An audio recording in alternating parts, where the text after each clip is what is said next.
வியத்தகு முறையில் என்னை படைத்ததால்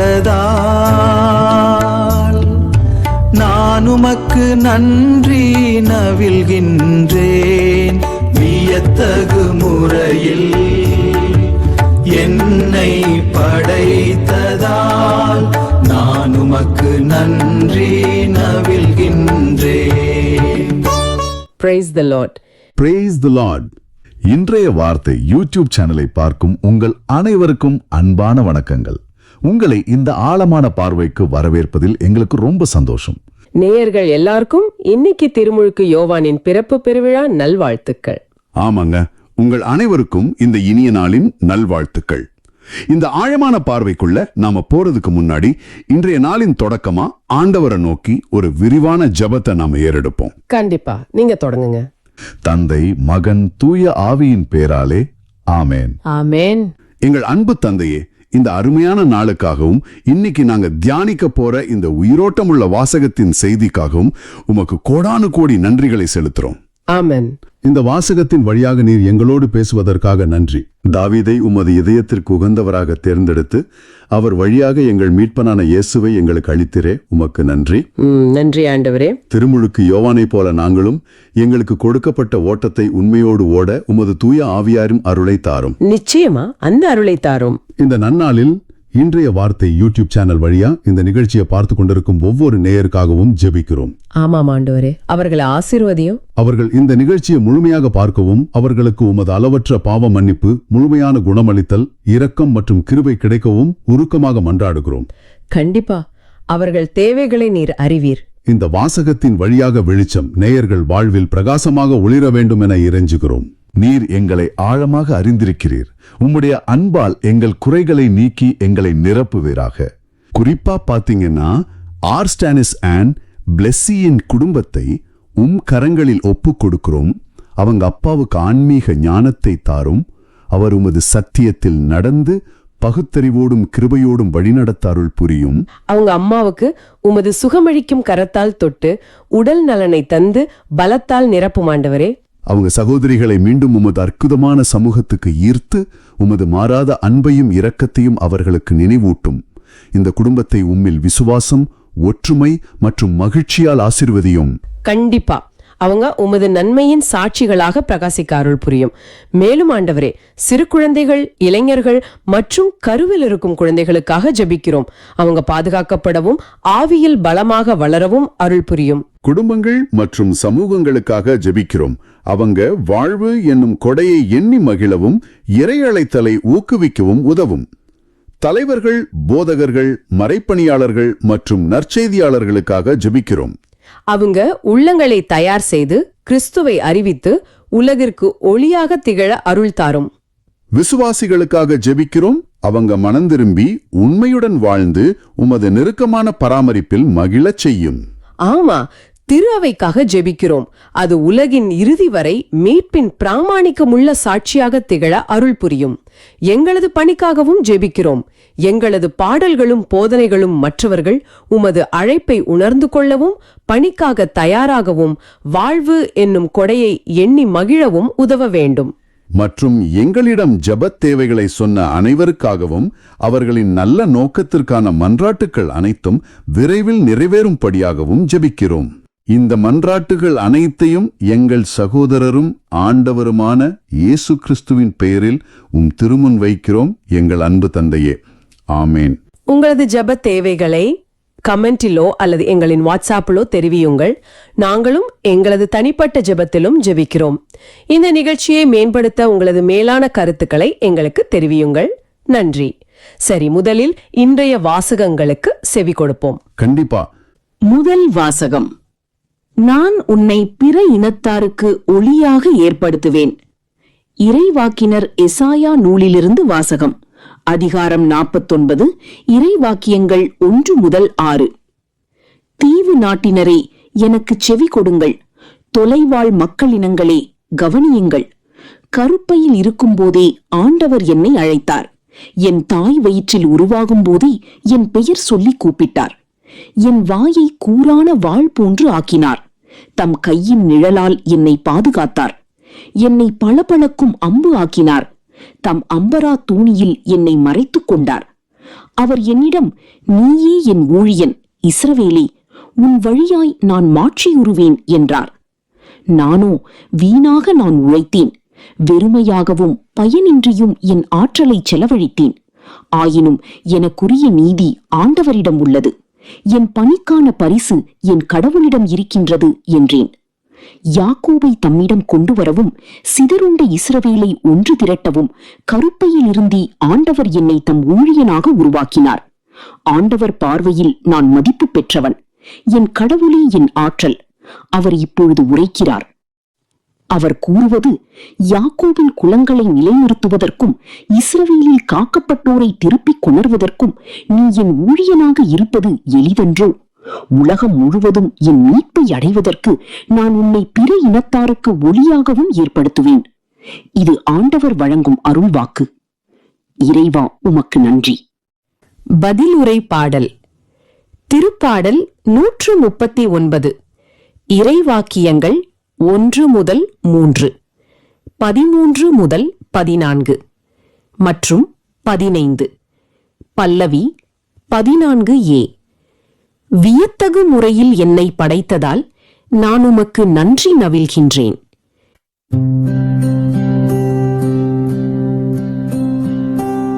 வியத்தகு முறையில்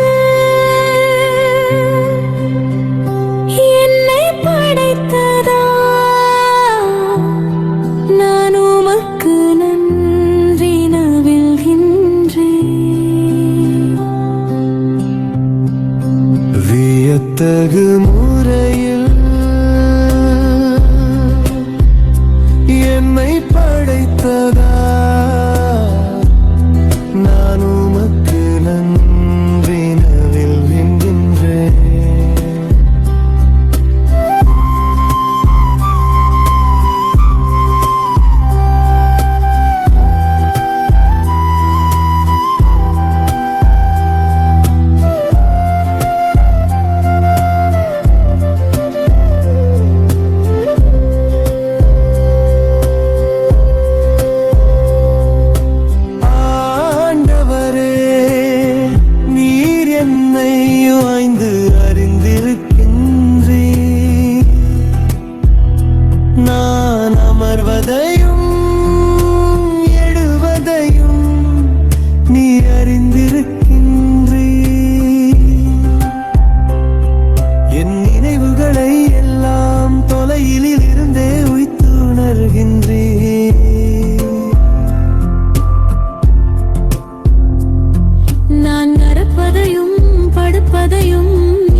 வியத்தகு முறையில்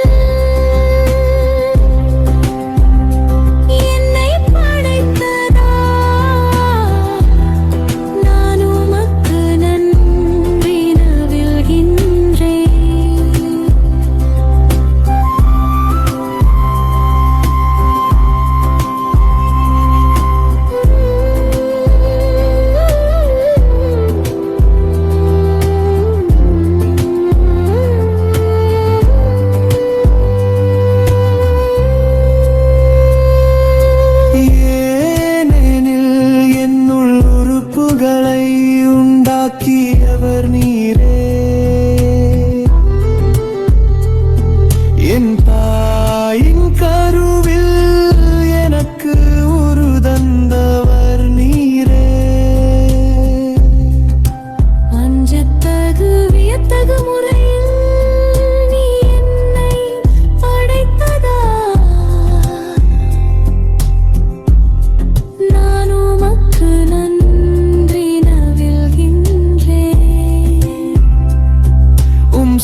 விரும்பத்தக்கவை என்பதை என் மனம் முற்றிலும் அறியும்.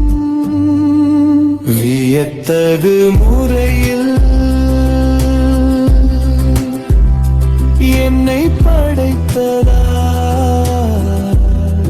நான் உமக்கு நன்றி நல்கின்றேன்.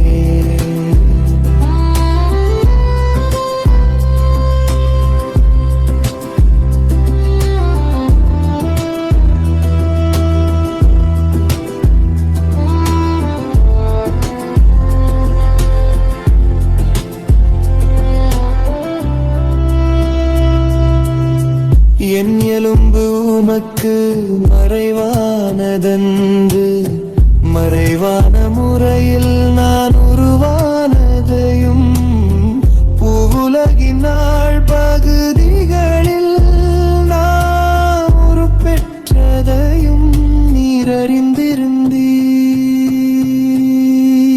வியத்தகு முறையில் என்னை படைத்ததா நான் உமக்கு நன்றி நல்கின்றேன். வியத்தகு முறையில் என்னை படைத்ததா நான் உமக்கு நன்றி நல்கின்றேன். வியத்தகு முறையில் என்னை படைத்ததா நான் உமக்கு நன்றி நல்கின்றேன்.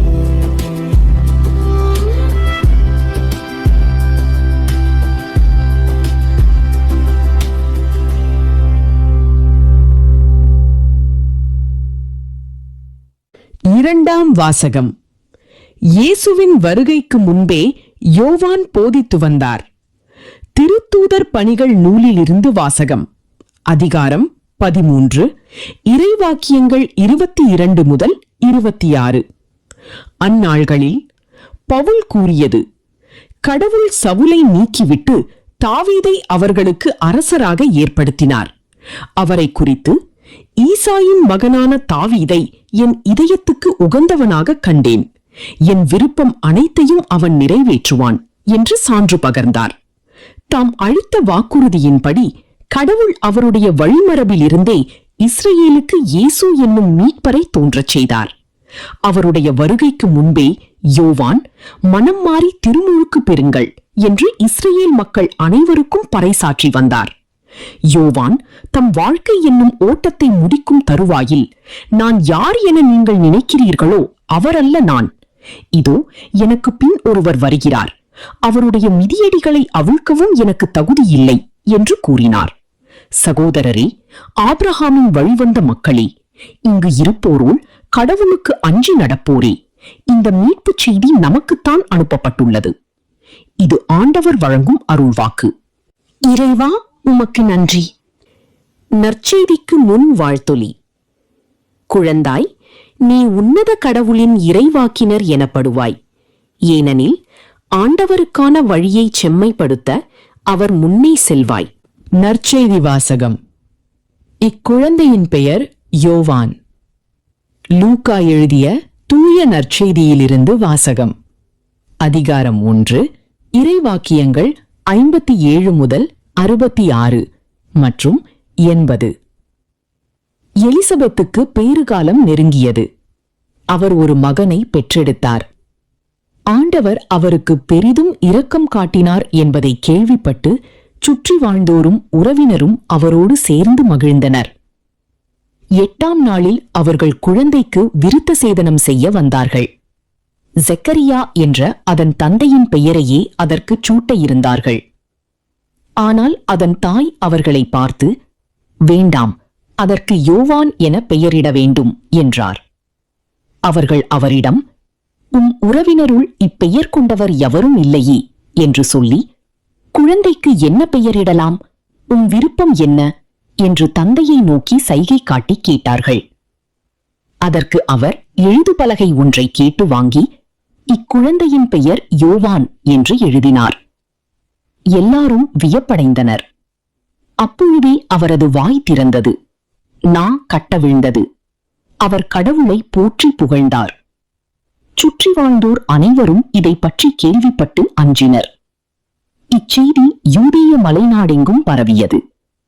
கேள்விப்பட்டவர்கள் யாவரும் இச்செய்தியை தங்கள் உள்ளங்களில் இருத்தி, இக்குழந்தை எப்படிப்பட்டதாக இருக்குமோ என்று சொல்லிக் கொண்டார்கள். ஏனெனில் அக்குழந்தை ஆண்டவருடைய கைவன்மையை பெற்றிருந்தது. குழந்தையாயிருந்த யோவான் வளர்ந்து மனவலிமை பெற்றார். இஸ்ரேல் மக்களுக்கு தம்மை வெளிப்படுத்தும் காலம் வரை அவர் பாலை நிலத்தில் வாழ்ந்து வந்தார். இது கிறிஸ்து வழங்கும் நற்செய்தி. கிறிஸ்துவே உமக்கு புகழ். இன்றைய வாசகங்கள் உண்மையிலே ஒரு மனிதனுடைய அழைப்பையும் அவனுடைய பொறுப்பையும் ரொம்ப ஆழமா நமக்கு உணர்த்துது. ஆனா அந்த வாசகங்களுக்குள்ள போறதுக்கு முன்னாடி அதோட ஆன்மாவை புரிஞ்சுக்கிறதுக்கு வசதியா ஒரு சின்ன ஸ்டோரியை உங்களோட பகிர்ந்துக்கலாம்னு நினைக்கிறேன். ஓ, கண்டிப்பா சொல்லுங்க, கேப்போம். இப்போ பல 100 ஆண்டுகளுக்கு முன்னாடி நடந்த ஒரு நிகழ்வு. ஒரு மாபெரும் அரசன் தன்னுடைய மாகாணங்கள்ல ஒண்ணுக்கு வரப்போறாரு. அவர் வர்றதுக்கு முன்னாடி அந்த பாதையை செப்பனிட ஒரு தூதன் முன்கூட்டியே அனுப்பப்படுறான். ஒரு பெரிய பொறுப்பு தான். ஆமா, ரொம்ப பெரிய பொறுப்பு. அவன் இரவும் பகலுமா உழைக்கிறான். கரடு முரடான பாதைகளை சரி செய்யறான், பள்ளங்களை மேடாக்குறான், கல் முட்கனை அப்புறப்படுத்துறான், மக்கள் எல்லாரையும் அரசனோட வருகைக்காக தயார்படுத்துறான். ஓகே, அந்த நாள் வருதா அப்புறம்? ஆமா, ஒரு வழியா அந்த நாளும் வருது. இதோ அரசன் வந்து விட்டார் அப்படின்னு மாபெரும் ஆரவாரம், மக்கள் எல்லாரும் கொண்டாடுறாங்க. அந்த நேரத்துல அந்த தூதன் என்ன செஞ்சிருக்கணும்னு நீங்க நினைக்கிறீங்க? கண்டிப்பா என்ன சொல்றது, இவ்ளோ பெரிய வேலைகளை செஞ்சது நான் தான், எனக்கும் மாலை போடுங்க, முதல் வரிசையில இடம் கொடுங்க அப்படின்னு உரிமை கொண்டாடி இருக்கலாம்ல. ஏன்னா அந்த பாதையை உருவாக்குனதே அவன் தானே. கரெக்ட். மக்கள் கவனம் எல்லாம் அவன் மேல திரும்புறதுக்கு எல்லா வாய்ப்புகளும் அங்க இருக்கு. ஆனா அந்த தூதன் அப்படி எதையும் செய்யல. அரசன் வந்ததும் தனக்கு எந்த ஒரு முக்கியத்துவமும் தேவையில்லைன்னு எவ்வித அகந்தையும் இன்றி அமைதியா கூட்டத்தோட கூட்டமா ஓரமா நின்னு புன்னகைக்கிறான். ரொம்ப ஆச்சரியமா இருக்கே.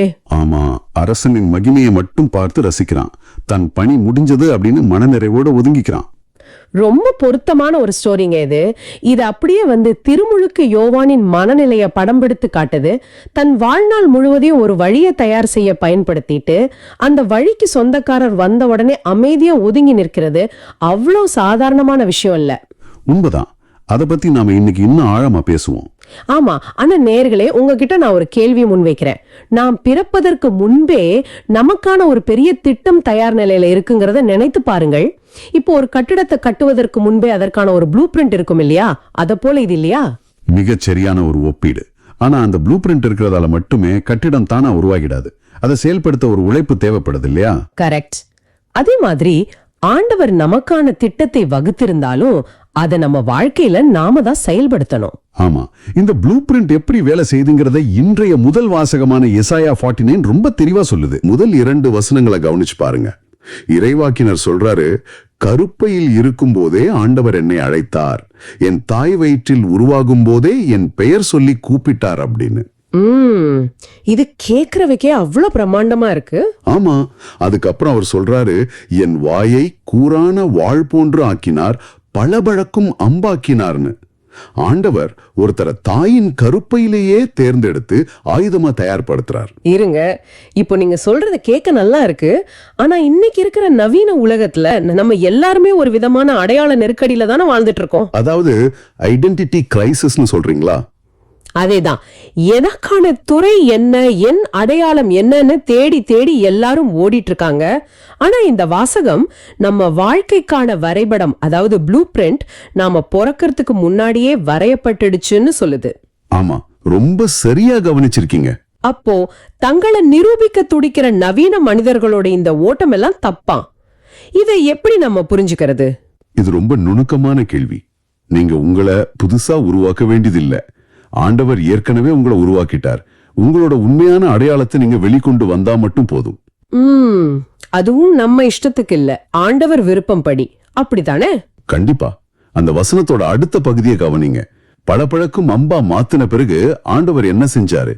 தம் கையின் நிழலால் என்னை பாதுகாத்தார், அம்புரா தூணியில் என்னை மறைத்து கொண்டார்னு இறைவாக்கினர் சொல்றார்.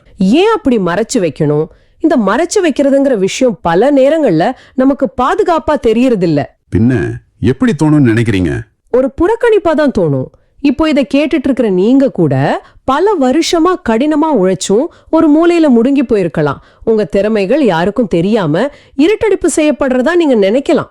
அந்த நேரத்துல நான் பாதுகாப்பா இருக்கேன்னு கண்டிப்பா தோணாது. ஆமா, நான் ஒதுக்கப்பட்டுட்டேன்னு தான் தோணும். ஆண்டவர் ஏன் ஒரு கூர்மையான அம்ப வெளிச்சத்துல வைக்காம இருட்டுல வைக்கணும்? இதுக்கு ஒரு அழகான அறிவியல் மற்றும் ஆன்மீக காரணம் இருக்கு. பழங்காலத்துல அம்ப ஏன் அம்புரா துணியில வைப்பாங்க தெரியுமா?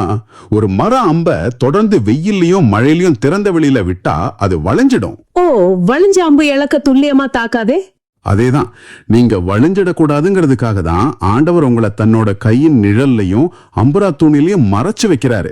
இந்த உலகத்தோட எதிர்பார்ப்புகளும் புகழ்ச்சிகளும் உங்களை மாத்திடக்கூடாதுன்னு அவர் நினைக்கிறாரு. வாவ்! அப்போ மறைக்கப்பட்டிருப்பதன் அர்த்தம் மறக்கப்பட்டுட்டோன்னு இல்ல, நம்ம நேர்மை சிதையாம பாதுகாக்கப்படுறோம்னு சொல்றீங்க. சரியா புடிச்சிட்டீங்க. ஆனா இதுல ஒரு நடைமுறை சிக்கல் இருக்கு. நம்ம பாதுகாப்பா இருக்கோம்னு மூளைக்கு தெரிஞ்சாலும் மனசு ஏத்துக்காதே. ஒரு கட்டத்துல பொறுமை இழந்துடுவோம் இல்லையா? ஆமா, அது மனித இயல்பு தானே. உதாரணத்துக்கு, ஒருத்தர் வாரத்துக்கு 60 மணி நேரம் உழைச்சும் அவருக்கு கிடைக்க வேண்டிய ப்ரமோஷன் கிடைக்கலன்னா அவர் எப்படி சும்மா இருப்பார்? ஆண்டவர் என்ன பாதுகாக்கிறாருன்னு சொல்றது தோல்வியை நியாயப்படுத்துற ஒரு சமாதானம் மாதிரி தெரியலையா? எசாயா எந்த போலியான சமாதானமும் சொல்லிக்கல. அவர் தன்னோட வலிய மறைச்சிட்டு சிரிக்கல. அப்படின்னா அவர் என்ன சொன்னாரு? 4ஆம் வசனத்தை பாருங்க. அவர் ரொம்பவே கொந்தளிக்கிறாரு. வீணாக நான் உழைத்தேன், வெறுமையாகவும் பயனின்றியும் என் ஆற்றலை செலவழித்தேன் அப்படின்னு வெளிப்படையா சொல்றாரு. இதுதான் உண்மையான பர்ன் அவுட். ஆயிரக்கணக்கான வருஷங்களுக்கு முன்னாடி எழுதின மாதிரி தெரியல. இன்னைக்கு காலையில டிராபிக்ல சலிப்போட ஆபீஸ் போற ஒருத்தரோட மனநிலை மாதிரியே இருக்கு. கண்டிப்பா. ஆண்டவரால பெயர் சொல்லி அழைக்கப்பட்ட ஒரு இறைவாக்கினருக்கே இந்த நிலைமைனா, சாதாரண மனிதர்களான நமக்கு இந்த சோர்வு வருது ரொம்ப இயல்புதான். ஆமா, எசாயா வாழ்ந்த காலத்துல இஸ்ரேல் மக்கள் ரொம்ப கஷ்டத்துல இருந்தாங்க இல்லையா? ஆமா, பாபிலோனிய அடிமைத்தனத்துல இருந்தாங்க. நாட்டை, ஆலயத்தை, அடையாளத்தை எல்லாத்தையும் இழந்து இருள்ல இருந்தாங்க. அவர் எவ்வளவோ கத்தியும் மக்கள் கேட்கல.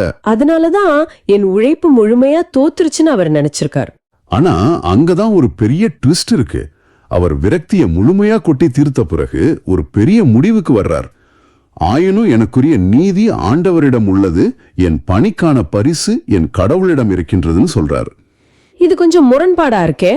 என் உழைப்பு வீணாயிடுச்சுன்னு சொல்லிட்டு உடனே என் பரிசு ஆண்டவர் கிட்ட இருக்குன்னு எப்படி சொல்ல முடியும்? உலகத்துல ஒரு அங்கீகாரம் கிடைக்கலன்னா நம்ம உடனே உடைஞ்சு போயிடுவோமே. அது முரண்பாடு இல்ல, அதுதான் உண்மையான விடுதலை. நீங்க சமூக வலைதளங்கள்ல போடுற ஒரு பதிவுக்கு எத்தனை லைக்ஸ் வருதுன்னு வச்சு உங்க மதிப்பை எடை போடுறீங்க. ஆமா, இல்லனா பாஸ் என்ன சொல்றாருன்னு வச்சு திறமையை கணக்கிடுறோம். உலகம் எப்பவுமே உங்களை வெற்றியை வச்சுதான் மதிப்பிடும். ஆனா ஆண்டவர் உங்களோட உண்மையை, அதாவது உங்க நேர்மையை வச்சு மதிப்பிடுறார். எசாயா தன்னோட மதிப்பீட்டை உலகத்துக்கிட்ட இருந்து வாங்கி ஆண்டவர்கிட்ட கொடுத்துட்டார். ஓ, மக்கள் என்ன கேக்குறாங்களோ இல்லையோ, நான் எனக்கு கொடுத்த வேலைய நேர்மையா செஞ்சனான்னு அவர் பாக்குறார். அதற்கான பரிசை ஆண்டவர் தருவாருங்கிற அந்த நம்பிக்கை தான் அவரை சோர்வுல இருந்து மீட்டுச்சு. ரொம்ப தெளிவா சொல்லிட்டீங்க. அப்போ நம்மோடு இணைந்திருக்கும் நீங்க உங்க உழைப்ப உறிஞ்சு படும்போது உங்க மதிப்பீட்ட உலகத்திடம் தேடாதீங்க. நீங்க இருட்டுல சிந்தும் கண்ணீரும் உழைப்பும் யாருக்கும் தெரியாம போலாம். ஆனா ஆண்டவரோட பதிவேட்டுல அது ரொம்ப துல்லியமா பதிவாகுது. சரி, நம்ம சோர்வை ஆண்டவர்கிட்ட கொடுத்துட்டோன்னு வச்சுப்போம். அதுக்கப்புறம் ஆண்டவர் என்ன செய்வார்?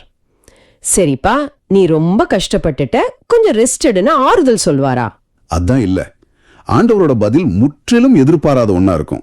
ஒரு மனிதன் விரக்தியில இருக்கும்போது ஆண்டவர் சின்ன ஆறுதல் சொல்றதுக்கு பதிலா அவனோட பொறுப்பையும் இலக்கையும் பல மடங்கு பெருசாக்குறாரு. பல மடங்கு பெருசாக்குறாரா?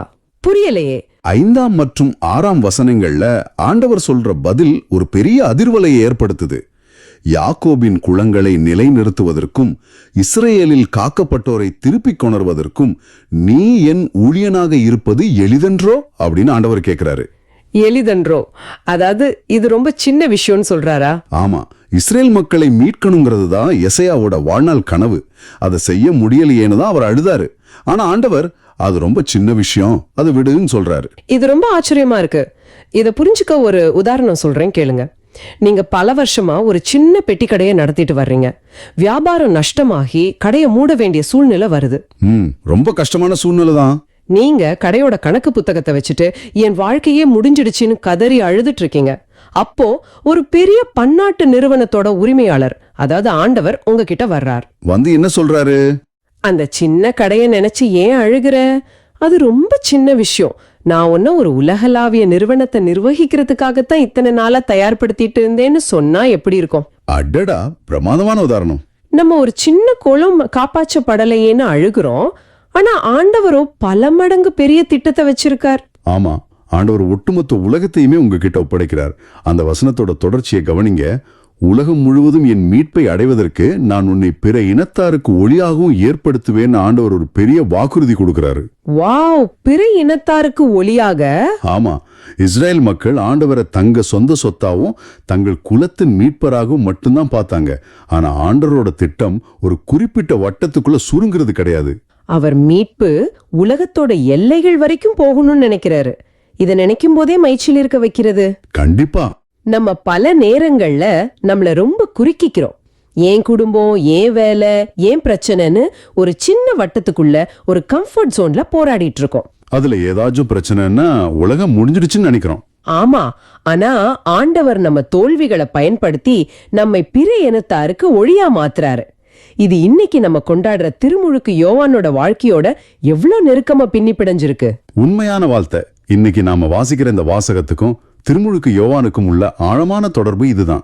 அவர் 30 வருஷம் பாலைவனத்துல யாருக்கும் தெரியாம மறைக்கப்பட்ட வாழ்க்கை வாழ்ந்தார் இல்லையா? ஆமா, அவர் அந்த அம்புரா தோணிக்குள்ள வைக்கப்பட்ட ஒரு கூர்மையான அம்பு. அவர் தன்னோட வாழ்நாள்ல எந்த பெரிய சாம்ராஜ்யத்தையும் நிறுவல. அவர் வெளியே வந்து பணி செஞ்சது வெறும் சில மாசங்கள் தான். ஆனா அவர் ஒரு குறிப்பிட்ட குலத்துக்காகவோ சின்ன வட்டத்துக்காகவோ செயல்படல. சரியா சொன்னீங்க. மனித குலத்தோட பாவங்களை போக்க வந்த உலகின் ஒளியான இயேசு கிறிஸ்துவ அடையாளம் காட்டுறதுக்காக தான் அவர் இருட்டுல மறைச்சு வைக்கப்பட்டிருந்தார். அவர் பிற இனத்தாருக்கு ஒளியாக வந்த கிறிஸ்துவுக்கு சான்று பகிர்ந்தார். அப்போ நம்மளோட சின்ன சின்ன திட்டங்கள் தோல்வி அடைகிறது ஒரு வகையில ஆண்டவரோட மாபெரும் ஆசீர்வாதம்னு சொல்லலாமா? நிச்சயமா சொல்லலாம். இதுதான் இந்த வாசலை நமக்கு விட்டு சொல்லும் மாபெரும் செய்தியா நான் பாக்குறேன். நீங்க இன்னைக்கு ரொம்ப விரக்தி அடைஞ்சிருக்கலாம். உங்க திறமை கேட்ட வேலை கிடைக்கலையே, அன்புக்கு ஏத்த அங்கீகாரம் கிடைக்கலையேன்னு நீங்க கண்ணீர் சிந்தலாம். ஆமா, உங்க தற்போதைய சூழ்நிலை உங்களை ஒரு சிறைக்குள்ள அடைச்சு வச்சது போல உங்களுக்கு தோணலாம். ஆனா இத கொஞ்சம் மாத்தி யோசிச்சு பாருங்க. எப்படி யோசிக்கணும்? ஒருவேளை நீங்க இப்ப கடந்து போற இந்த இருளான சூழ்நிலையும் உங்க திறமைகள் மறைக்கப்பட்டு இருக்கிற உணர்வும் உங்களை அழிக்கிறதுக்காக இல்லாம உங்களை பளபளப்பாக்குறதுக்காக அனுமதிக்கப்பட்டிருந்தா? ஆழமான பார்வை. இந்த இருட்டுல நீங்க அனுபவிக்கிற வலியும் தனிமையும் போராட்டமும் தான் நாளைக்கு உங்க வட்டத்துக்கு வெளியே இருக்கிற முற்றிலும் அறிமுகம் இல்லாத ஒருத்தருக்கு, ஒரு பிற இனத்தாருக்கு வழிகாட்டும் ஒளியா உங்களை மாத்த போகுதுன்னா இந்த தோல்வியை கூட நீங்க நேசிக்க தொடங்குவீங்க. எவ்வளவு ஆழமான சிந்தனை இது! நம்ம வழிகள் எல்லாம் வீணானது இல்ல, அவையெல்லாம் மத்தவங்களுக்கான வெளிச்சத்தை உருவாக்குற எரிபொருட்கள். உண்மைதான். நம்ம அழுதுட்டு இருக்கிற இந்த நேரத்துல கூட ஆண்டவர் நமக்கான பிரம்மாண்டமான வரைபடத்தை விரிச்சு வச்சுட்டு நம்மள ஒரு உலகளாவிய பணிக்காக தயார்படுத்திட்டு இருக்காருங்கிற உறுதி எவ்வளவு நிம்மதி தருது. கண்டிப்பா பெரிய நிம்மதிதான். இது ஒரு மனிதனின் அடையாளம் எங்கிருந்து தொடங்குதுங்கிறத நமக்கு காட்டுது. நாம ஏதோ விபத்தாகவோ தற்செயலாகவோ இந்த உலகத்துல பிறக்கல. இது திருப்பாடல்கள் 139 வாசிக்கும் போது இன்னும் ஆழமா புரியும். ஆமாம், அந்த திருப்பாடல்கள் பகுதி ரொம்பவும் உணர்வு பூர்வமானது. ஆண்டவரே, நீர் என்னை ஆய்ந்து அறிந்திருக்கின்றீர், நான் அமர்வதையும் எழுவதையும் நீர் அறிந்திருக்கின்றீர் அப்படின்னு சொல்லும்போது இதை நாம எப்படி புரிஞ்சுக்கிறது? இது ஒரு சிசிடிவி கேமரா சர்வேலன்ஸ் மாதிரி நினைச்சுக்கலாமா? ஆண்டவர் நம்மள தப்பு கண்டுபிடிக்கவா இப்படி 24 மணி நேரம் கண்காணிக்கிறாரு? இது ரொம்பவே நியாயமான கேள்வி. நிறைய பேர் இப்படித்தான் தப்பா புரிஞ்சுக்கிறாங்க. அதாவது கண்காணிப்பு அப்படிங்கிறதுக்கும் ஒரு ஆழமான அன்புக்கும் நிறைய வித்தியாசம் இருக்கு. ஓ அப்படியா? என்ன வித்தியாசம்? ஒரு கேமரா நம்மள கண்காணிக்குதுன்னா அது நம்ம எப்ப தப்பு பண்றோம்னு கண்டுபிடிக்கிறதுக்காக வைக்கப்பட்டது. அது ஒரு கட்டுப்பாட்டு கருவி. தப்பு செஞ்சா தண்டனை கொடுக்கறதுக்காக. ஆனா இந்த வாசகத்துல வர ஆய்ந்தறிதல் அப்படிங்கிற வார்த்தையோட உண்மையான அர்த்தம் அது இல்ல. இதுக்கு மூல மொழியான எபிரேய மொழியில ஹகார் அப்படிங்கிற வார்த்தையை பயன்படுத்திருக்காங்க. ஹகார் அப்படின்னு என்ன அர்த்தம்? ஹகார் அப்படின்னா ஒரு சுரங்கத்துல ஒரு விலை மதிப்பற்ற வைரத்தையோ தங்கத்தையோ கண்டுபிடிக்கிறதுக்காக ரொம்ப ஆழமா கவனமா தோண்டி ஆராய்வதுன்னு அர்த்தம். ஆஹா, அப்போ இது தப்பு கண்டுபிடிக்கிற பார்வை இல்ல, ஒரு புதையல தேடுற பார்வை. 100% தான்.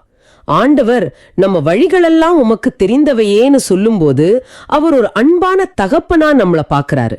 வாவ், ரொம்ப அருமையான விளக்கம். நம்மள குறை சொல்றதுக்காக இல்ல, அவர் நம்மளோட அந்த உண்மையான திலைமதி பெற்ற ஆன்மாவை ஆழமா நேசிக்கிறதுக்காகவே அப்படி பாக்குறாரு. இது கேட்டும் போதே ரொம்ப ஆறுதலா இருக்கு. ஏன்னா இப்போ நிறைய பேருக்கு ஆன்லைன்ல ஆயிரக்கணக்கான ஃபாலோவர்ஸ் இருக்கலாம். ஆமா, ஆனா உள்ளூர அவங்க ரொம்ப தனிமையில் இருப்பாங்க. ஏன்னா அவங்களோட உண்மையான முகத்தை யாருமே பார்த்திருக்க மாட்டாங்க. உண்மைதான். நம்ம குறைகளோட, நம்ம பலவீனங்களோட நம்மளை ஏத்துக்கிற ஒரு உறவுக்காக தான் எல்லாரும் ஏங்குறாங்க. எக்ஸாக்ட்லி. இந்த வாசகம் அவங்களுக்கு என்ன சொல்லுதுன்னா, இந்த அகில உலகத்தையும் படைச்ச ஆண்டவர் உங்க உண்மையான முகத்தை பார்த்திருக்காரு, உங்க குறைகளையும் தாண்டி உங்களை நேசிக்கிறாருன்னு சொல்லுது. சரியா சொன்னீங்க. இந்த ஒரு புரிதல் வந்துருச்சுன்னா நம்ம மனசுல இருக்கிற தனிமையெல்லாம் காணாம போயிடும். கண்டிப்பா. இப்போ நாம அடுத்த பகுதிக்கு போவோம். திருப்பாடல்கள் 139 13 மற்றும் 14 வசனங்களை பாருங்க. என் உள் உறுப்புகளை உண்டாக்கியவர் நீரே, என் தாயின் கருவில் எனக்கு உருத்தந்தவர் நீரே. ஆமா, அஞ்சுத்தகு வியத்தகு முறையில் நீர் என்னை படைத்ததால் நான் உமக்கு நன்றி நவில்கின்றேன்னு வருது. ரொம்ப ரொம்ப அழகான வசனம் இது. ஆனா இப்ப நிறைய பேரு தங்களோட உருவத்தையோ திறமையோ மத்தவங்களோட கம்பேர் பண்ணி ரொம்பவே கவலைப்படுறாங்க. ஆமா, எனக்கு அதெல்லாம் இது இல்லைன்னு ஒரு பெரிய இன்ஃபீரியாரிட்டி காம்ப்ளெக்ஸ், அதாவது தாழ்வு மனப்பான்மையில இருக்காங்க. கரெக்ட். நான் சரியில்லைன்னு நினைக்கிறவங்களுக்கு இந்த அஞ்சத்தகும் வியத்தகு முறையில் நீர் என்னை படைத்தால் அப்படிங்கிற வாசகம் எப்படி ஒரு தீர்வா அமையும்? இந்த இடத்துல என் தாயின் கருவில் எனக்கு உருத்தந்தவர் நீரே அப்படிங்கிற வரிய நாம ஆழமா கவனிக்கணும். சரி, இது ஏதோ ஒரு ஃபேக்டரியில மிஷின் மூலமா ஒரே மாதிரி நிறைய பொருட்களை உற்பத்தி செய்யறது கிடையாது. ஆமா, மாஸ் ப்ரொடக்ஷன் கிடையாது. எப்ரேய மொழியில இதுக்கு சக்கான் அப்படிங்கிற வார்த்தையை பயன்படுத்தி இருக்காங்க. அதுக்கு என்ன அர்த்தம்னா, பல வண்ண நூல்களை கொண்டு ரொம்ப கலைநயமா பின்னப்பட்ட, அதாவது வீவிங் பண்றதுன்னு அர்த்தம். ஓ, அப்போ ஒரு கைவினைஞர் ரொம்ப பார்த்து ஒரு மாஸ்டர் பீஸை உருவாக்குற மாதிரி சொல்றீங்க.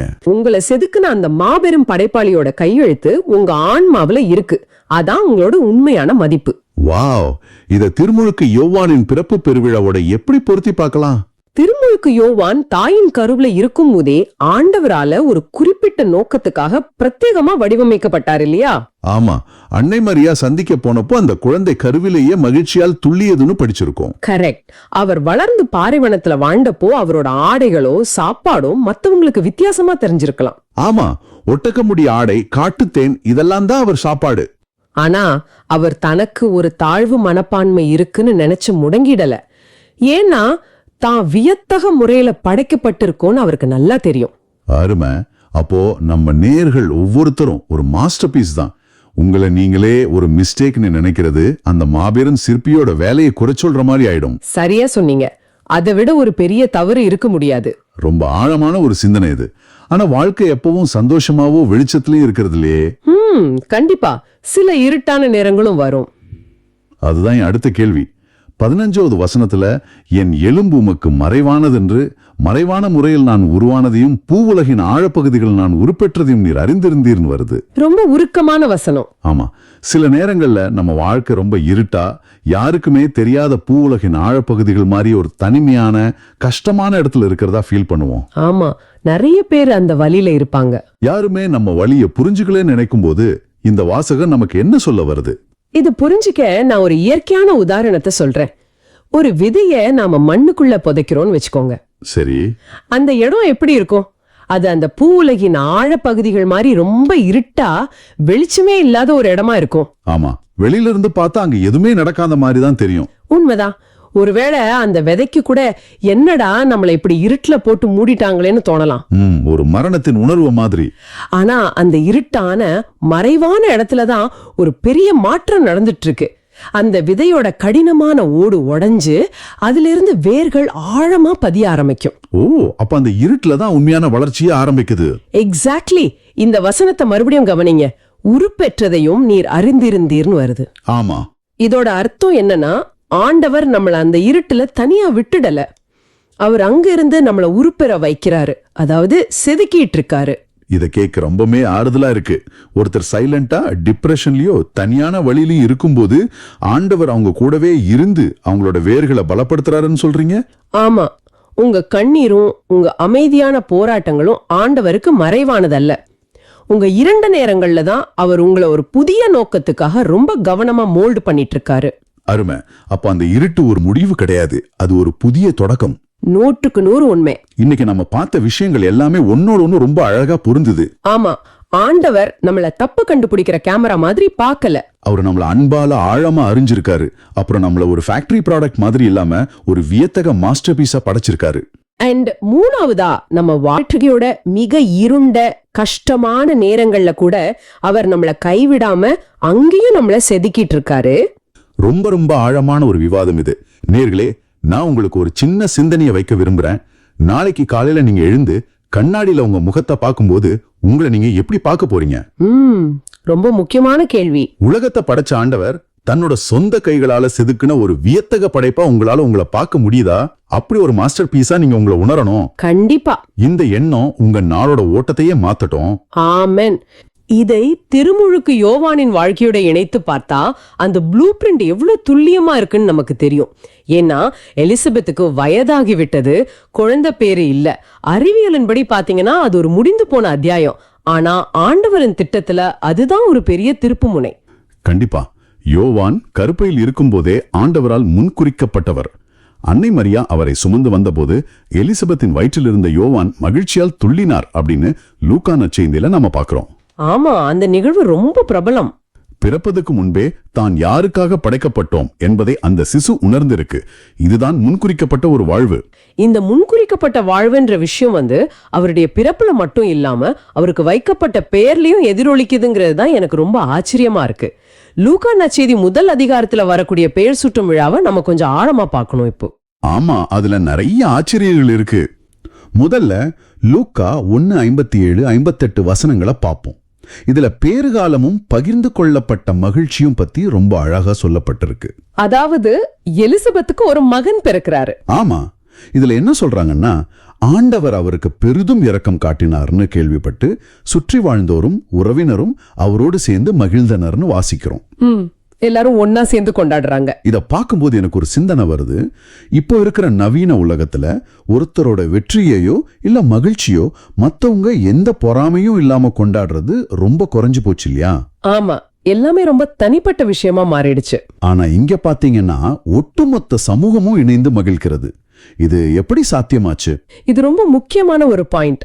அந்த சமூகம் எலிசபெத்தோட குழந்தை பாக்கியத்தை வெறும் ஒரு அதிர்ஷ்டமா பார்க்கல. ஓ, அதிர்ஷ்டமா பார்க்கலையா? அதான் வசனம் தெளிவா சொல்லுது. ஆண்டவர் காட்டிய பெரிதும் இரக்கம் அப்படின்னு அவங்க ஆழமா உணர்ந்திருந்தாங்க. ஆண்டவரோட செயலை அங்கீகரிக்கிறாங்க. கரெக்ட். ஒருத்தருக்கு ஒருத்தர் வாழ்வில ஆண்டவரோட கரத்தை எப்போ நம்ம உணர்றோமோ அப்போதான் அங்க உண்மையான மகிழ்ச்சி உருவாகும். பொறாமைக்கு அங்க இடமே இருக்காது. வாவ், ரொம்ப ஆழமான ஒரு விளக்கம். நம்ம நேயர்கள் இத கண்டிப்பா அவங்க வாழ்க்கையில பொருத்தி பார்க்கலாம். கண்டிப்பா. அடுத்து நம்ம செக்மெண்ட் 2க்கு போவோம். மரபுகளை உடைக்கும் கீழ்ப்படிதல். இது லூக்கா 1:59-63 வரைக்கும் இருக்கு. இந்த பகுதி எனக்கு ரொம்ப பிடிக்கும். 8ஆம் நாள்ல குழந்தைக்கு விருத்த சேதனம் செய்ய வராங்க. அப்ப உறவினர்கள் குழந்தைக்கு தந்தையோட பேரான ஜக்கரியா அப்படிங்கிற பெயரையே வைக்க விரும்புறாங்க. ஆனா தாய் என்ன சொல்றாங்க? எலிசபெத் ரொம்ப உறுதியா வேண்டாம், யோவான் என பெயரிட வேண்டும் அப்படின்னு சொல்றாங்க. உறவினர்கள் உடனே எதிர்ப்பு தெரிவிக்கிறாங்க. ஆமா, உங்க குடும்பத்துல இந்த பெயர் யாருக்கும் இல்லையேன்னு கேக்குறாங்க. அப்போ தந்தை ஜக்கரியா ஒரு எழுது பலகை வாங்கி இக்குழந்தையின் பெயர் யோவான்னு எழுதுறாரு. எல்லாரும் ஆச்சரியப்படுறாங்க. இதுல ஒரு பெரிய பாடம் இருக்கு. எனக்கும் அதேதான் தோணுது. நம்ம குடும்ப பாரம்பரியம், அப்புறம் நம்ம எப்பவுமே இப்படித்தான் செய்வோம் அப்படிங்கிற அழுத்தம் எவ்வளவு வலிமையானதுன்னு பாருங்க. உண்மைதான். ஆண்டவர் ஒரு புதிய பாதையை காட்டும் போது நம்ம நெருங்கிய உறவினர்களோட எதிர்பார்ப்புகளை உடைக்கிறது ரொம்ப கடினமான ஒரு விஷயமா இருக்கு இல்லையா? கண்டிப்பா கடினம் தான். ஆனா செக்கரியாவை பாருங்க, அவர் ஒரு குருவா இருந்தாரு. அவர் நினைச்சிருந்தா ஈஸியா அந்த பாரம்பரியத்துக்கு தலையாட்டி இருக்கலாம். ஆனா அவர் அப்படி செய்யல. ஆமா, ஏன்னா இதுக்கு முன்னாடி ஆண்டவரோட வார்த்தையை அவர் சந்தேகப்பட்டாரு. அதனால அவர் தாம் பேச்சை இழந்தாருன்னு நமக்கு தெரியும். ஆமா, 9 மாசம் அவர் அமைதியா இருக்க வேண்டியதா போச்சு. அந்த அமைதி அவருக்கு ஒரு பெரிய பாடத்தை கற்றுக் கொடுத்திருக்கு. இப்போ சமூகத்தோட விமர்சனங்களை பத்தி அவர் கவலைப்படல. ஆண்டவரோட கட்டளைக்கு முழுமையா கீழ்ப்படுகிறாரு. அதாவது குருட்டுத்தனமான பாரம்பரியத்தை விட ஆண்டவருக்கு கீழ்ப்படிவதே முக்கியம்னு அவர் உணர்ந்துட்டாரு. எக்ஸாக்ட்லி. இதுதான் நம்ம நவீன நேயர்களுக்கு செக்கரியா கத்து கொடுக்கிற மிகப்பெரிய பாடம். ரொம்ப அருமை. அவர் இப்படி பலகையில எழுதி முடிச்ச உடனே என்னாச்சு தெரியுமா? அதான் நம்ம 3வது செக்மெண்ட், கட்ட விழுந்த நாவும் தூய அச்சமும். லூக்கா 1:64-66 வரை. செக்கரியாவோட வாய் திறந்தது. ஆமா, அவர் நான் கட்ட விழுந்தது. உடனே அவர் கடவுளை போற்றி புகழ்ந்தார்னு வாசகம் சொல்லுது. இது ஒரு சாதாரண விஷயம் கிடையாது. எனக்கு அதான் தோணுது.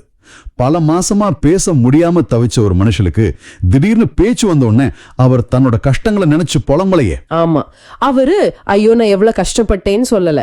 கரெக்ட். அவரோட முதல் வார்த்தைகள் கடவுளை போற்றி புகழ்றதா தான் இருந்தது.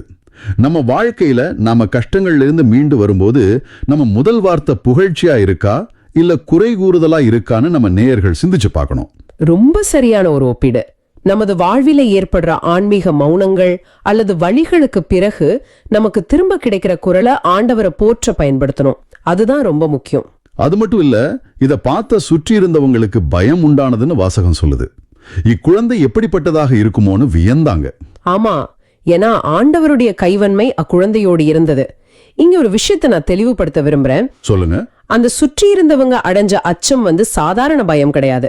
மூலமொழியில இதுக்கு போஃபோஸ் அப்படிங்கிற வார்த்தை பயன்படுத்தப்பட்டிருக்கு. ஓ, அப்போ அது உயிரச்சம் இல்லையா? ஒரு ஹோலி ஆ. வாவ், தூய நடுக்கம். ரொம்ப ஆழமான வார்த்தை. இன்றைய உலகத்துல ஆண்டவரோட செயல்களை கண்டு நாம இந்த மாதிரி தூய ஆச்சரியத்தை அடையிறோமான்னு நம்ம சிந்திச்சு பார்க்கணும். கண்டிப்பா. எல்லாமே அறிவியல் தற்செயல்னு சுருக்கிடாம ஆண்டவரோட கரத்தை நம்ம பார்க்கணும்.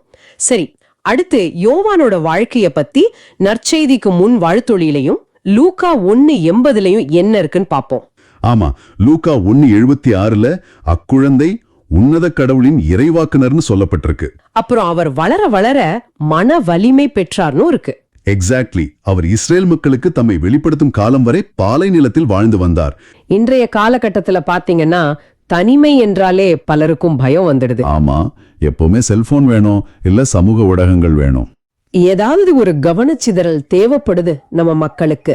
ஆனா ஆண்டவருக்கான ஒரு பெரிய பணியை செய்யணும்னா இந்த பாலை நிலம் போன்ற அமைதியும் தனிமையும் ஜபமும் நம்ம மன வலிமைய வளர்க்க எவ்வளவு அவசியம்னு யோவானோட வாழ்க்கை நமக்கு காட்டுது. ரொம்ப உண்மை. ஆண்டவர் நம்மள ஒரு பாலைவன அனுபவத்துல கொண்டு போறாருன்னா அங்க நம்ம வேர்களை ஆழமா ஆக்கி கொண்டிருக்கிறோம்னு அர்த்தம். கண்டிப்பா. யோவானோட முழு வாழ்க்கையுமே பாத்தீங்கன்னா தனக்காக அல்லாம ஆண்டவருக்கான வழியை செம்மைப்படுத்துவதற்காகவே அமைந்தது. ஆமா, ரொம்ப தன்னலமற்ற ஒரு வாழ்க்கை. இப்போ என் கேள்வி இதுதான். சுயநலம் நிறைந்த இந்த உலகத்துல மற்றவர்கள் ஆண்டவரை கண்டு கொள்ள நாம் வழியை செம்மைப்படுத்துகிறோமா அல்லது தடையாக இருக்கிறோமா? இத நேர்கள் கண்டிப்பா தங்களுக்குள்ள கேட்டுக்கணும். இது நிஜமாவே நம்மள சிந்திக்க வைக்கும் ஒரு கேள்வி. நாம ஒருபோதும் மற்றவங்களுக்கு தடையா இருக்கக்கூடாது. இந்த இடத்துல திருத்தந்தை 16ஆம் பெனடிக்ட் அவங்க கொடுத்த ஒரு ஆழமான விளக்கத்தை நம்ம சிந்திக்க கடமைப்பட்டிருக்கோம். திரு அவையில் எத்தனையோ புனிதர்கள் இருக்கிறார்கள். ஆனால் அன்னை மரியாவுக்கு அடுத்தபடியாக திருமுழுக்கு யோவானின் பிறப்பை மட்டுமே நாம ஒரு பெருவிழாவாக கொண்டாடுறோம். மத்த புனிதர்களுக்கு அவங்க விண்ணகத்தில் பிறந்த நாளை, அதாவது இறந்த நாளை தானே நம்ம கொண்டாடுவோம். கரெக்ட். இது ஏனென்று என்றாவது யோசித்திருக்கிறீர்களா? திருத்தந்தை பெனடிக்ட் மிக அழகாக விளக்குகிறார். அதாவது திருமுழுக்கு யோவான் ஒரு மாபெரும் பாலம். அவர் பழைய ஏற்பாட்டை முடித்து வைத்து புதிய ஏற்பாட்டை, அதாவது இயேசுவை அறிமுகப்படுத்துகிறார். பாலம்ன்ற வார்த்தை ரொம்ப சரியா இருக்கு. பழைய ஏற்பாட்டின் இறை வாக்கினர்கள் எல்லாம் மெசியாவின் வருகையை முன்கூட்டியே அறிவித்தார்கள். ஆனால் யோவான் ஒருவர்தான் நேராக சுட்டிக்காட்டி இதோ இறைவனின் செம்மறி என்று இயேசுவை உலகிற்கு அடையாளம் காட்டினார். அவர் பழைய காலத்தின் கடைசி இறைவாக்கினராகவும் புதிய காலத்தின் முதல் சாட்சியாகவும் இருக்காரு. அவர் ஒரு பாலம் என்ற உருவகம் ரொம்ப வலிமையானது. ஒரு பாலம் எப்படி செயல்படும் யோசிச்சு பாருங்க நேயர்களே. மக்கள் ஒரு கரையிலிருந்து இன்னொரு கரைக்கு போவதற்கு பாலத்தை பயன்படுத்துவார்கள். அதன் மேல் ஏறி நடந்து செல்வார்கள். ஆமா, பாலத்தோட வேலையே அதுதானே. இது நம்மை அடுத்த சிந்தனைக்கு கொண்டு செல்கிறது. அதாவது அவருடைய தாழ்ச்சி. ஆமா, இது இன்றைய தலைமுறைக்கு பயங்கரமான ஒரு சவாலான விஷயம். 2ஆம் வாசகமான திருத்தூதர் பணிகள் நூலில் திருத்தூதர் பவுல் யோவானை பத்தி சிலாகித்து பேசுறாரு.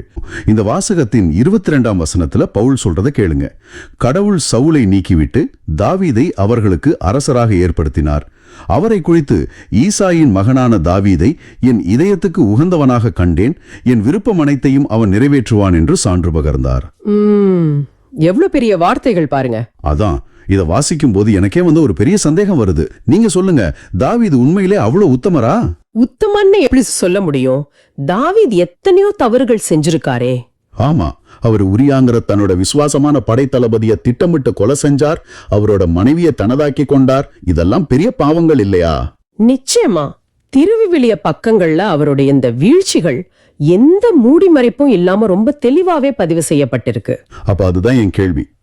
தாவீது இவ்வளவு பெரிய கொலை விபச்சார பாவங்கள் எல்லாம் செஞ்சிருந்தோம், ஆண்டவர் எப்படி அவரை என்னிடத்துக்கு உகந்தவன் அப்படின்னு சொல்றார்? இது கொஞ்சம் முரண்பாடா தெரியலையா உங்களுக்கு?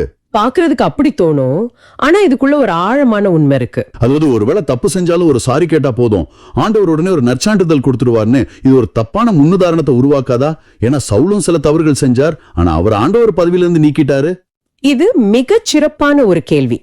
இத நாம மேலோட்டமா பார்த்தா நிச்சயமா முரண்பாடாதான் தெரியும். ஆனா சவுல் செஞ்ச தவறுகளுக்கும் தாவீது செஞ்ச தவறுகளுக்கும் இடையில ஆண்டவர் பார்க்கிற அளவுகோல் என்ன தெரியுமா? மனமாற்றத்தின் வேகம் மற்றும் உண்மைத்தன்மை. மனமாற்றத்தின் வேகம், ஓ, அது ரொம்ப முக்கியமான வார்த்தை. ஆமா, இப்ப சவுல அரசரா இருந்தப்போ பாத்தீங்கன்னா இறைவாக்கினர் சாமுவேல் வர தாமதமாகுதுன்னு பொறுமை இழந்து தானே ஒரு குரு செய்ய வேண்டிய பலிய செலுத்துறார். அது மட்டும் இல்லாம அமலேக்கியர்களுக்கு எதிரான போர்ல கிடைத்த செல்வங்களை எல்லாம் ஆசைப்பட்டு தனக்காக வச்சுக்கிறார். ஆண்டவர் சொன்ன கட்டளையை மீறித்தார். கரெக்ட். சாமுவேல் அந்த தப்பை சுட்டி காட்டும் போது சவுல் என்ன செய்யறார்? நான் தப்பு பண்ணிட்டேன்னு ஒத்துக்காம மக்கள் தான் என்ன வற்புறுத்தினாங்க, பலியிடுறதுக்காக தான் இந்த ஆடு மாடுகளை கொண்டு வந்தேன்னு தன்னோட தப்ப நியாயப்படுத்த பாக்குறார். ஓ, அதாவது சவுல் தன்னோட பிழையை ஏத்துக்க மறுக்கிறார், அடுத்தவங்க மேல பழிய போட்டு தப்பிக்க பாக்குறார். அதேதான், தான் செஞ்சது தப்புன்னு அவருக்கு தெரிஞ்சாலும் தன்னோட ஈகோ அவரை உண்மையான மன்னிப்பு கேட்க விழாம தடுக்குது. ஆனா தாவீதின் சூழ்நிலைய பாருங்க. தாவீது என்ன செஞ்சார்? நாத்தான் இறைவாக்கினர் தாவீது செஞ்ச அந்த பயங்கரமான தப்ப ஒரு நிகழ்வு மூலமா உணர்த்தும் போது தாவீதுக்கு ஒரு அரசரா நீ யார் என கேள்வி கேட்க அப்படின்னு சொல்லி நாத்தான சிறையில அடைக்கிற முழு அதிகாரமும் இருந்தது. ஆனா தாவீது அப்படி செய்யல. அந்த வினாடியே சிம்மாசனத்திலிருந்து இறங்கி தன்னோட தப்ப முழுமையா உணர்ந்து எந்த ஈகோவும் இல்லாம ஆண்டவருக்கு எதிராக நான் பாவம் செய்தேன் அப்படின்னு சொல்லி கதறி அழுகிறார். ஆமா, திருப்பாடல்கள் 51 அவருடைய அந்த உடைந்த உள்ளத்தை நம்ம ரொம்ப தெளிவா பார்க்க முடியும். நிச்சயமா ஆண்டவர் எதிர்பார்க்கிறது 100% தவறே செய்யாத பெர்ஃபெக்டான மனிதர்களை அல்ல. வீழ்ந்தாலும் உடனடியாக தன் பிழைய உணர்ந்து தன்னை முழுமையாக தாழ்த்தி திருந்திக் கொள்ளும் ஒரு திறந்த மனசுதான். தாவீதின் அந்த உடனடியான கீழ்ப்படிதல் தான் அவரை ஆண்டவரின் இதயத்துக்கு உகந்தவராக மாத்துச்சு. இது நம்ம அன்றாட வாழ்வுக்கு எவ்வளவு பெரிய பாடம் பாருங்க. நாமும் நிறைய நேரங்கள்ல தப்பு செய்யறோம், ஆனா அதை ஏத்துக்காம சூழ்நிலை அப்படி இருந்துச்சு, அவங்க அப்படி பேசினதாலதான் நான் கோவப்பட்டேன்னு சவுல் மாதிரி சாக்கு போக்கு சொல்லிக்கிட்டே இருக்கோம். ஆமா, நம்ம ஈகோ நம்மள அப்படி பேச வைக்குது. அதான், ஆனா எந்த நியாயப்படுத்தலும் இல்லாம ஆண்டவர்கிட்ட தாவீது மாதிரி நேர்மையா நிக்கிறது தான் உண்மையான தைரியம்னு இப்ப புரியுது. சரியா சொன்னீங்க. அந்த நேர்மைதான் தாவீதின் சிறப்பு. அதனாலதான் 23ஆம் வசனத்துல பவுல் சொல்றார், தாம் அளித்த வாக்குறுதியின்படி கடவுள் அவருடைய வழி மரபிலிருந்தே இஸ்ரேலுக்கு இயேசு என்னும் மீட்பர் தோன்றச் செய்தார். இதுல கவனிக்க வேண்டிய ஆச்சரியமான விஷயம் என்னன்னா, ஆண்டவரின் வாக்குறுதி ஒருபோதும் பொய்க்காது. மனிதர்களுடைய பலவீனங்களோ தவறுகளோ ஆண்டவருடைய மாபெரும் திட்டத்தை தடுத்து நிறுத்த முடியாது அப்படிங்கறத இது ஆழமா உணர்த்துது. கண்டிப்பா. தலைமுறைகளை தாண்டி அன்னை மரியா மற்றும் வளர்ப்பு தந்தை புனித யோசேப்பு வழியாக இயேசுவை இந்த உலகத்துக்கு கொடுக்கிறாரு. ஆண்டவருடைய திட்டங்கள் எவ்வளவு துல்லியமா செயல்படுதுன்னு பார்க்கும்போது உண்மையிலேயே பிரமிப்பா இருக்கு. சரி, இப்போ அந்த மாபெரும் மீட்பர் வர்றதுக்கு முன்னாடி சமூகம் எப்படி தயாராகணும் அதத்தான் 24ஆம் வசனத்துல பவுல் பதிவு செய்றார். ஆமா, அவர் என்ன சொல்றாரு? அவருடைய வருகைக்கு முன்பே யோவான் மனமாறி திருமுழுக்கு பெறுங்கள் என்று இஸ்ரேல் மக்கள் அனைவருக்கும் பறைசாற்றி வந்தார். இப்போ எனக்கு ஒரு சின்ன சந்தேகம், இது வெறும் தண்ணில முங்குற ஒரு சடங்கு மட்டுமா? யோவான் யோர்தான் நதிக்கரையில நின்னு போதிச்சது சாதாரணமான ஒரு காரியம் கிடையாது. இத நாம சரியா புரிஞ்சுக்கணும்னா யோர்தான் நதியின் வரலாற்று பின்னணியை பார்க்கணும். ஓ, அதோட பின்னணி என்ன? இஸ்ரேல் மக்கள் பாலைவன பயணத்தை முடித்துவிட்டு வாக்குறுதி அளிக்கப்பட்ட நாட்டுக்குள்ள நுழையும் போது இந்த யோர்தான் நதியை கடந்துதான் போனாங்க. இப்போ யோவான் அதே நதியில திருமுழுக்கு கொடுக்கிறாருன்னா அதோட அர்த்தம் என்ன? நீங்களே சொல்லுங்க. நீங்கள் ஆண்டவரை விட்டு வெகு தூரம் விலகி வந்து விட்டீர்கள், இப்போது மீண்டும் புதிதாக தொடங்குங்கள், மீண்டும் அந்த வாக்குறுதிக்குள் நுழையுங்கள் அப்படிங்கிற ஒரு மாபெரும் அழைப்பு அது. அவர் கூறுகிற மனமாற்றம் அப்படிங்கிறது கிரேக்க மொழியில மெட்டனோயா என்று அழைக்கப்படுது. மெட்டனோயா அப்படின்னா அதோட உண்மையான அர்த்தம் என்ன?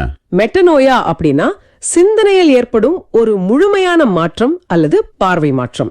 பார்வை மாற்றம்னா இனம் செஞ்சுக்கிட்டு இருந்தீங்களோ அது தப்பான திசைன்னு உணர்ந்து அப்படியே 180 டிகிரி திரும்பி ஆண்டவரை நோக்கி நடக்க தொடங்குவது. ஓ, அப்போ இது வெறும் தப்பு பண்ணிட்டோமேன்னு ஃபீல் பண்றது மட்டும் கிடையாது. நிச்சயமா கிடையாது.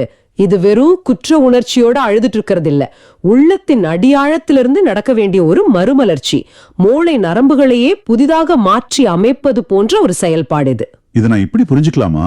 அதாவது பல வருஷங்களா யாரும் பராமரிக்காத செடி கொடிகளால மூடி கிடக்கிற ஒரு பாழடைந்த வீட்டை நாம மேலோட்டமா பெயிண்ட் அடிச்சு சரி பண்ண முடியாது. முடியாது.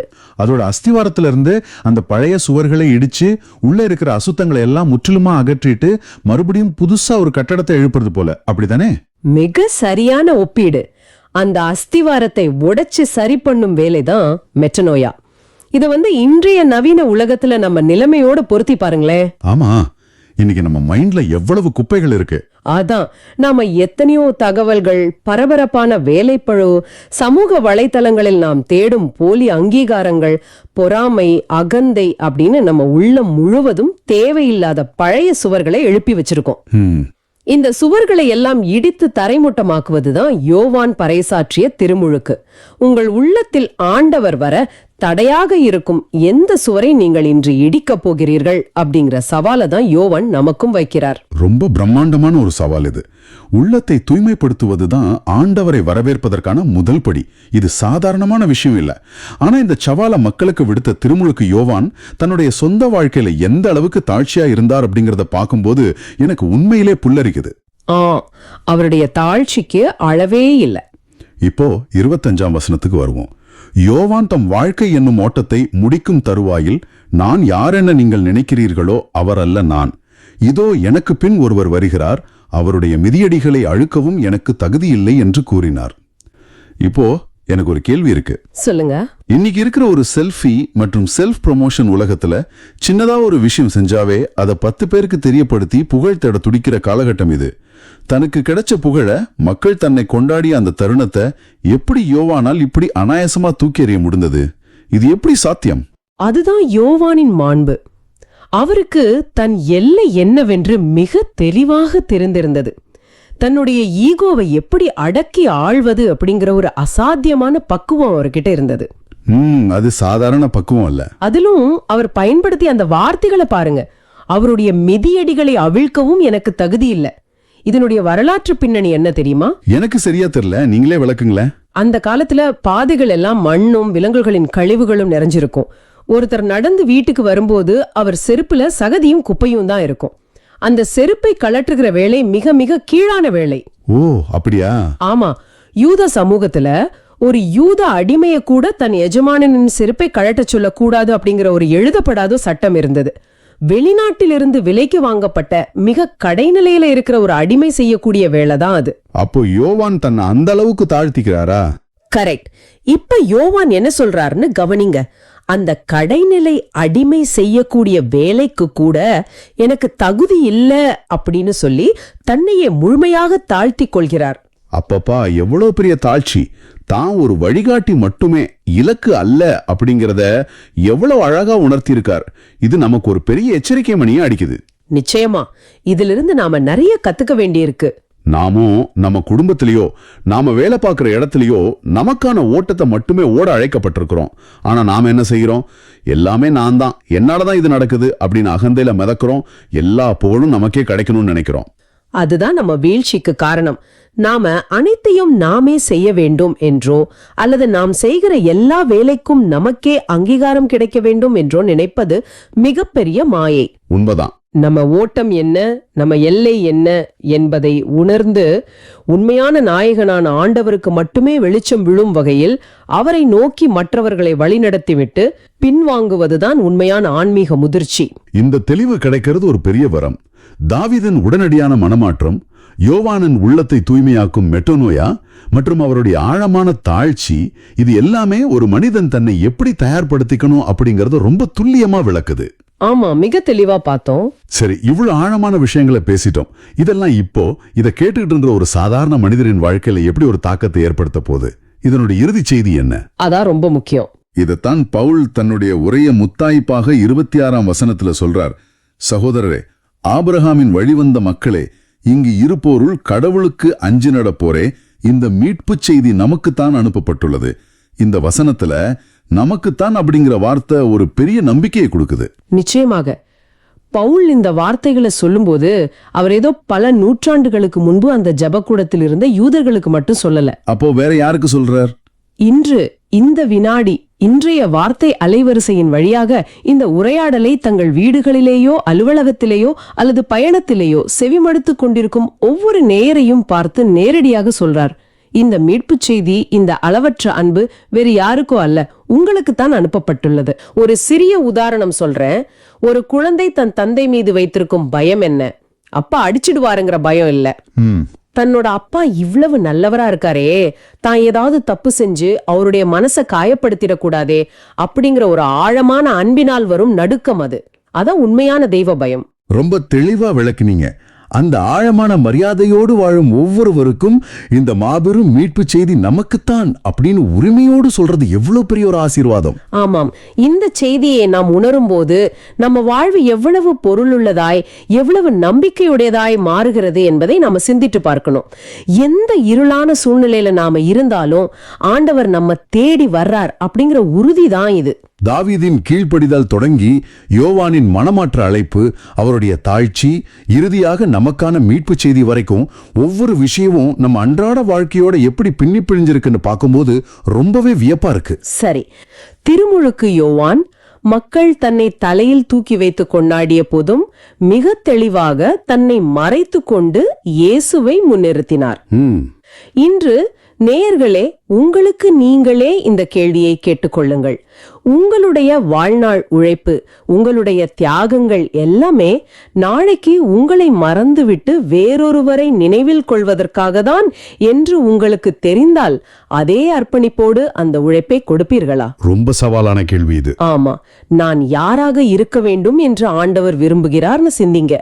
உங்களின் உண்மையால அடையாளம் இந்த உலகம் உங்களுக்கு கொடுக்கும் பட்டங்களில் இல்ல, மாறாக உங்களின் தாழ்ச்சியான வாழ்வின் வழியாக எந்த ஒரு பிரதிபலனையும் எதிர்பார்க்காமல் இயேசுவை நோக்கி மற்றவர்களை வழிநடத்துவதில்தான் அடங்கியுள்ளது.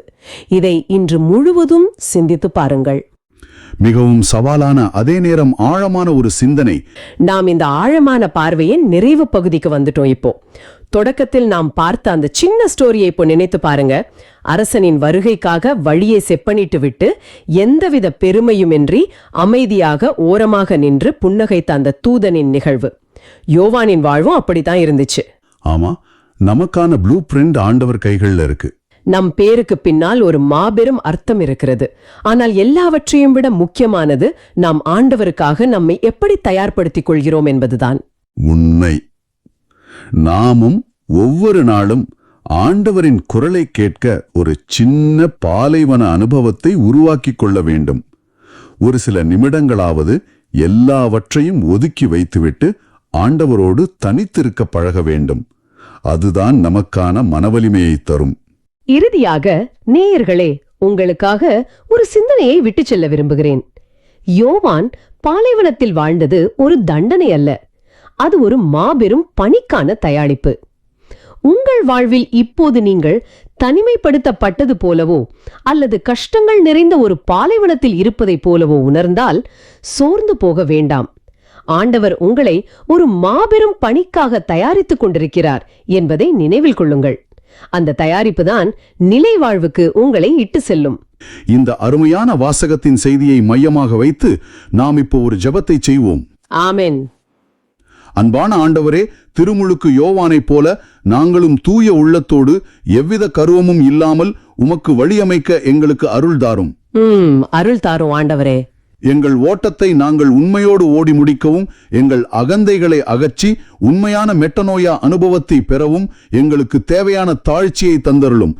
ஆண்டவரே, எங்களை உமது வழியை செம்மைப்படுத்தும் கருவிகளாக மாற்றும். எங்களை வியத்தக முறையில் படைத்ததற்காக உமக்கு நன்றி. இந்த உலகத்தின் சவால்களிலும் தனிமையிலும் நாங்கள் வாடும்போது நீர் எங்களை முழுமையாக அறிந்திருக்கிறீர் என்ற ஆழமான நம்பிக்கையை எங்களுக்கு தாரும். ஆமென். எங்கள் இருட்டான நேரங்களிலும் நீர் எங்களோடு இருந்து எங்களை உருவாக்குகிறீர் என்பதை நாங்கள் உணர்ந்து வாழ அருள் புரியும். நாங்கள் சோர்வடையும் நேரங்களில் உமது அம்புரா தூணியில் நாங்கள் பத்திரமாக இருக்கிறோம் என்பதை உணரச் செய்யும். ஆமென். எங்கள் சிறு திட்டங்களை உடைத்து எங்களை உலகிற்கு ஒளியாக மாற்றும் எங்கள் ஆண்டவராகிய இயேசு கிறிஸ்துவின் பெயரால் மன்றாடுகின்றோம். ஆமென். ஆமென். இந்த ஆழமான பார்வை உங்களுக்கு பயனுள்ளதாக இருக்குதுன்னு நினைச்சா மத்தவங்களுக்கு இந்த வீடியோவை ஷேர் பண்ணுங்க. நற்செய்தியின் தூதராக இறையாட்சியை எடுத்துரைங்க. நன்றி. மீண்டும் நாளை சந்திப்போம். இந்த நாள் இனிதாக அமைய வாழ்த்துக்கள். இயேசுவுக்கே புகழ். அன்னை மரியே வாழ்க.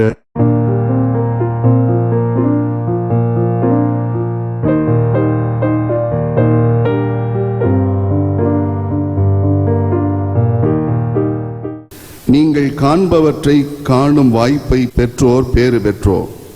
ஏனெனில் பல இறைவாக்கினர்களும் அரசர்களும் நீங்கள் காண்பவற்றை காண விரும்பினார்கள், ஆனால் அவர்கள் காணவில்லை.